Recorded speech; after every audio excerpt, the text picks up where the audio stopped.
Bunso Migs Malino nagtapat na at hindi kayang palitan ang babaeng ito, ngayon makikilala na.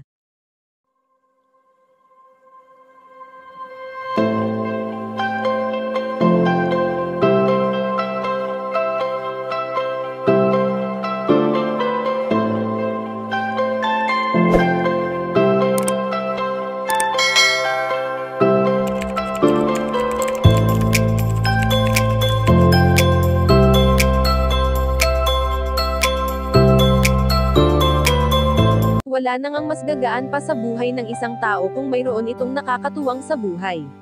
Alam naman natin na nagdaan ang napakaraming pagsubok sa buhay ni Bunso Migs Malino at kahit kailanman ay hindi ito sumuko, bagkus ito ang naging dahilan kung bakit magpasa hanggang ngayon ay nananatili siyang matatag at lumalaban sa lahat ng hamon sa buhay.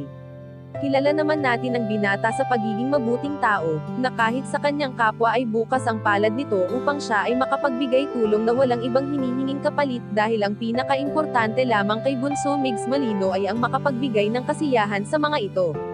Sa naging tambalan noon ng binata at ng prinsesa nitong si Cutie Mahal, ay wala na nga sigurong mas kikiligin pa dahil sa pagpapakita nila ng sweetness sa isa't isa. Na alam naman natin na hindi lamang pagkakaibigan ang namagitan sa kanila noon kundi mas higit pa na ipinapakita nila noon sa mga videos na kanilang ina-upload online. Sa ngayon nga ay ayon sa aming impormasyon na nakalap na never na inisip ni Bunso Migs Malino na palitan ang babaeng laman ng kanyang puso't isipan, dahil para sa binata ay hindi na mawawala ang pagmamahal na kanyang nararamdaman para sa kanyang prinsesa. Kahit na anong busy nito ngayon, ay hindi niya nakakalimutan ang masayang alaala na iniwan nito sa kanya.